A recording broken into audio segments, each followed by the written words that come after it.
այդքան փոքր է եղել, որտեղ բոլոր վիճակագրությունները դա ապացուցել ենք։ Արուսակ Մանավազյան։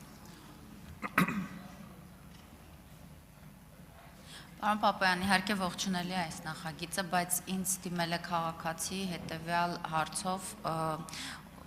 ես նախագծում չհանդիպեցի նաև բեռնատար տրանսպորտային միջոցների հետ կապված էլեկտրոնային բեռնատար միջոցների ներառումը նախագծում արդյոք հնարավոր է թե ոչ, որովհետև իրականում էլեկտրական բեռնատարների խթանումը կնվազեցնի նաև արտանետումները, վառելիքը եւ իհարկե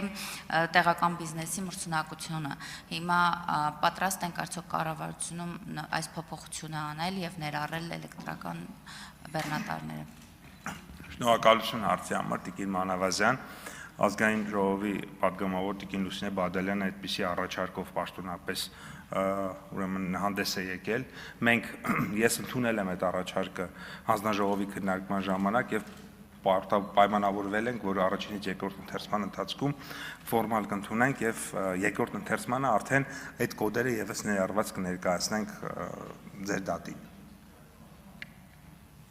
Ունեք արձագանք, Համեծ։ Եվ մեկ մտահոգություն, որ ինձ դիմել են նորից այս հարցով, եթե օրինակ 23 թվականի դեկտեմբերի արտադրությանը մեքենան միևնույն է չի մտնում այս նախագծով, ճիշտ եմ չհասկացա։ Այս պահի ձևակերպմամբ հենց այդպես ենք ձևակերպել, որովհետև շատ առանցքային նշանակություն ունի մեզ համար այն հանգամանք, այսինքն տարեթիվը ինքը կարելի է, չգիտեմ, քննարկել, բայց շատ կարևոր նշանակություն ունի այն հանգամանքը, որ մեր երկիրը չդառնա այնպիսի մի միջավայր, որտեղ 3 տարի հետո այդ մեքենաների մարտկոցները չիմանանք ինչ անենք։ Իսկ նախորդ կարգավորումներով ցավոք սրտի վիճակագրությունը մեզ ցույց է տվել, որ շատ են գալիս օրինակ 17, 18, 19 թվականների մեքենաներ, որոնք 2, 3, 4 տարի հետո ամենայն հավանականությամբ, այսինքն գործարանը ասում է, որ 10 տարի օրինակ հետո ինքը կարող է արդեն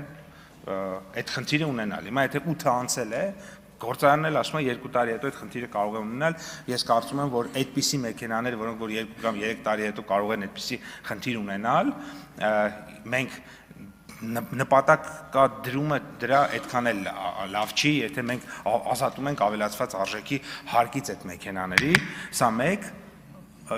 եւ կարճ ուղղակի ամփոփեմ, այդ ա եղել պատճառը եւ հետո մենք դա չգիտենք, չէ, ինչ անենք, որտեղ պետք է օգտագործենք, այսինքն մենք հիմա նաեւ մտածում ենք այդ ուղղությամբ վերամշակող գործարաններ եւ այլն, այդ հարցը դեռ կա։ Արթուր Խաչատրյան։ Պարոն, մի քանի հարց ունեմ։ Առաջինը հավանաբար պարոն Եղևանի հարցի շարունակությունն է, ովքեր են ներմուծողները, որովհետև որոշ լուրերի համաձայն մի քանի խոշոր ներմուծողը ներմուծել են սկզբից եւ քվոտան փակել է, այսինքն կա որոշակի բաշխում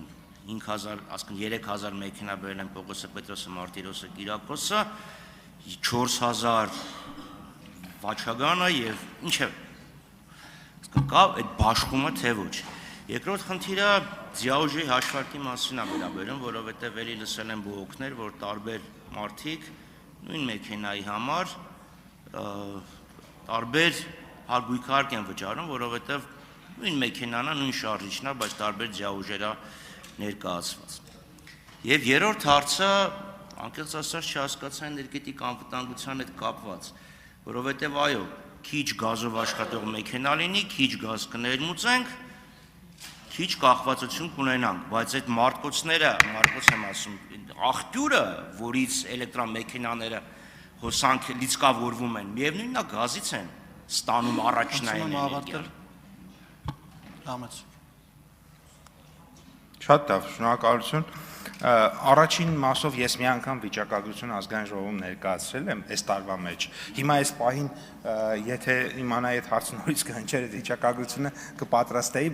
հաջորդիվ կներկայացնենք երկրորդ ընթերցման ժամանակ, եկեք պայմանավորվենք նաև տվյալները թարմաստեն, բայց այդ տվյալները ես ասեմ ինչ էր։ Այնտեղ մենք ունենք այսպիսի կետ, ասում ենք, եթե ինքը ունի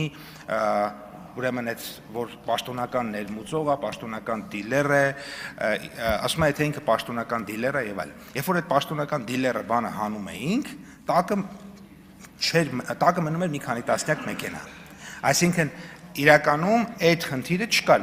օրենքով մնացածը կարգավորված էր։ Սա մեկ։ Երկրորդ հարցը հետեւյալն է, քանի որ ձեր հարցադրումը ունի նաև ինչ որ տրամաբանական շարունակություն պարոն Եղոյանի հետ, ես հիմա այստեղ մի բան ասեմ։ Հնարավոր է, որ այս 3000 քվոտան չօգտագործեն մեր դիլերները եւ ասենք օրինակ 200 մեքենա մնա։ Այդ պատճառով էկոնոմիկայի նախարարությունը արդեն նախագիծ է շրջանառել, որ դեկտեմբերի 31-ի դրությամբ, եթե օրինակ պայմանական 256 մեքենա մնացել է, 5001-րդը, 5200-րդը, մինչև 5252-րդը հերթականությամբ նայելու ենք եւ այդ մարդկանց վճարած մաքսատուրքը հետ ենք տալու։ Էական չի, մեքենան թանկ է, էժան է, թիվը եւ այլն։ Հերթականության տրամաբանությամբ տալու ենք։ Պապան, հարցս վերաբերում է ոչ թե դիլերները բերել են այն քվոտայի հաշվին, որը ֆիզիկական անձանց են նախատեսված, դա պատասխանեցիք,